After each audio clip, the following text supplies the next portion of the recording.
السلام علیکم ورحمۃ اللہ وبرکاتہ۔ امید ہے کہ آپ تمام حضرات بخیر و عافیت ہوں گے۔ اللہ تعالیٰ ایسے ہی عافیت کے ساتھ رکھے۔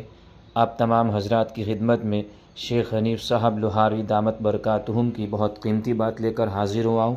آپ بھی سنیں اور اپنے دوستوں میں شیئر کریں۔ نبی اکرم صلی اللہ علیہ وسلم نے فرمایا کہ حرام کا لقمہ پیٹ میں جاتا ہے، یا سعد، حضرت سعد کو خطاب کرتے ہوئے فرمایا یا سعد، سعد سن لے، لا تاکل اللقمۃ الحرام، حرام لقمہ نہ کھا، اس لیے کہ اگر تیرا ایک لقمہ پیٹ میں حرام کا چلا گیا اور 40 دن تک تیری نماز قبولیت کی طرف نہیں جائے گی۔